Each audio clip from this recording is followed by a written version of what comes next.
How's it going, everybody? Welcome to the next episode. What we're going to do today, since we've got all the carpet and upholstery done, we've got the seats installed, the back bench installed, I decided let's put this wake tower on. It seems to be the popular thing to do these days, so sure, why not? It's kind of interesting on a lot of these wake towers, they got decent instructions, but one of the things that I was really having trouble with this Indy brand is trying to figure out where in the world does that tow point go. And reading a few different places, I found that the tow point should be in the middle of the boat. Some people say you should get your boat on a plane and then look and see where your tow point should be based on when your boat is actually in the water, trimmed up and all that fun stuff. A little sophisticated for me, but what I did is I measured from the back of the boat all the way to the front. And as you can imagine, that center point is right between these seats. Go figure, right? They put the people right in the middle. So what I did with this brand, this Indy brand, is took everything out of the box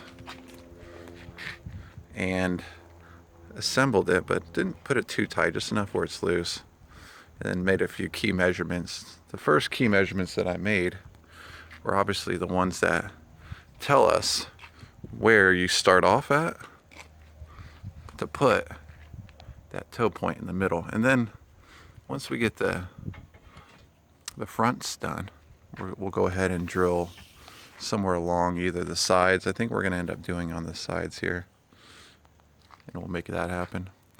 But otherwise, we still got to start this thing. I know. Believe me, you guys are like, hey, when are you going to start this thing so you can see whether or not it even runs before you put all this time and effort into it? Yeah, we'll get to that. Promise. So anyway, here's what we did first. I started to drill, and I said, you know what? I got to show you all what I'm up to here. So we'll start with a pilot hole on the front portion. And the trick to this is you don't want to measure based on, for example, like a position here, or even like one of these spots here, like a cup holder or something. You want to measure from the very tip here. I took a piece of string and I ran it. It took two people, and I ran it all the way over to this spot. And then I did the same thing on the other side. Went all the way around and marked it. There's two marks here. This is 7 inches wide here, so I had to actually readjust this little point, but this is accurate too. And I just use string. This way we're not using some reference point like the number here on the for the boat. You're not using something like that. You're using actual real measurements. So there's some quick tips for you. Okay, so getting back to this, I'm not going to show you how to put together the wake tower because you can do that anytime. But what I am going to show you here is you want to start off with a pilot hole first, and then we're going to open up to, I believe these are going to be 1/2-inch bolts. Let's see, this is what we got here. So these are actually going to go through, and we still got to put a backer plate.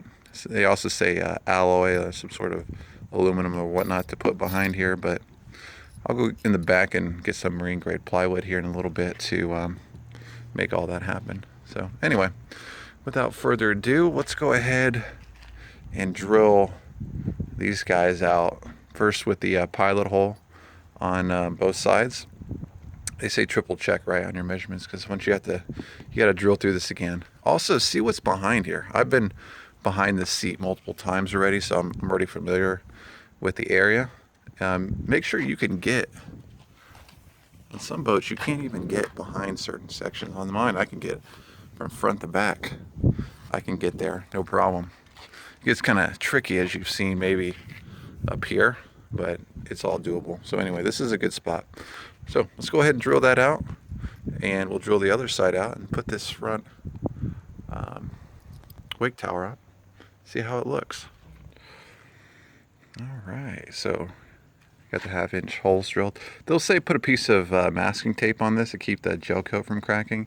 Obviously we've used oil-based paint on this and it didn't seem to have any kind of issues, but whatever. Here's what we're going to use for the backing. This will be what goes behind in here.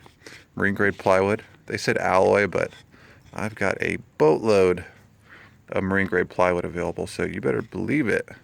I'm using this Hydrotech. If you got a problem with it, well, that's too bad, because this is marine grade and I love it. Anyway, so we also have these little guys. Little piece of aluminum, and then this one goes outside here, just like so. So anyway, got both sides drilled out, easy enough. I'm going to go ahead, go inside, throw one of these on each side, and we'll work on bolting this tower up. So wish me luck, and let's see what it looks like here. Okay, so you can see we're underneath here. And what I used is that 1/2-inch piece of plywood you can see under there. And we put the metal washer as well. And one of the deals that I ran into getting underneath here is when they built the top half and the bottom half of this boat, they applied a lot of foam on here. So it was kind of a pain in the butt to get all that foam out of the way. But completely doable. Just got to take your time. Be patient and get a good ratchet in there so you can get it not snug, I mean not like super tight, but you want to get it snug because you are going to have to move that section around a little bit.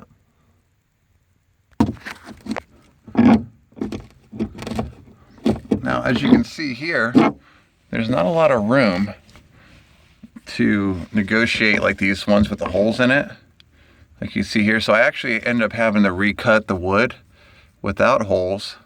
And then what I ended up doing was having my partner out there drill through in that way. So anyway, let's go ahead and put these washers on it and the locking nut and call it good. Okay, so you can see how we have these installed now, and just made them kind of loose so we can turn them. And I'll go ahead now and attach these top pieces up here to the other side. So let's take a look, see how it turns out.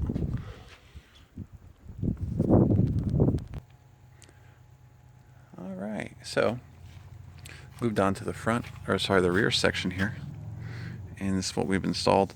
So kind of going back and forth here because checking out the instruction manual, that's the way you should go. We got it on the side here because there's just, quite honestly, there's no flat surfaces to put it on. So we kind of have to put it on the side. And we wanted to match it up and put the other one 75 inches from the back here as well. But the tower itself is just way too short. And everyone that's going to be using this tower is in or around 6 feet tall. So it creates a huge problem for us. So we ended up making a last minute adjustment here to make it a little bit taller by putting it up here. And we checked out the toe point as well to make sure that that lined up pretty good. And yeah, there's no issues there. So it works out. But I believe the instruction manual does call for it. If you're going to do on the side, you should do on the side as well. But we looked at it, triple checked it a few times, and this is going to be the best route for us since the people using the boat are a little bit taller than average here. So anyway, we got this one mounted, we got the nylon, and then the bolt in place. So what we're going to do now is go ahead and just tighten this up underneath. There's a good amount of foam underneath this little piece of fiberglass here anyway, so we're going to have to get a screwdriver and make a mesh. You can see there's pieces of foam kind of all over the place here, and just got that carpet in, so I'm not too happy about the mess, but it is what it is. So we'll go ahead and tighten these down and raise this back section up. All right, take a look here. We got the mounting points set up pretty good. Now from this point forward, there's obviously going to be a lot of adjustments to be made. One of the things to note here is like this pipe. You can slide it in or out. and I chose to make sure that this field of view is completely unobstructed. But yeah, came out pretty darn good. So what I'm going to do from here is I'm going to go ahead and tighten all these up, adjust it, probably jump in the back and make sure the toe point is looking good. But I figured I'd keep you all apprised on what I'm up to next with this ski tower here, wakeboard tower. I think they use it primarily for wakeboarding, but anyway, we still got the old typical point in the back. It's this little guy. So probably use that, I guess, for pulling tubes and whatnot. But there you go. Hope you liked the video. As always, hit that subscribe button. I can't talk this morning. Like the video if you thought it was helpful. Catch you on the next episode. Have a good one, everybody.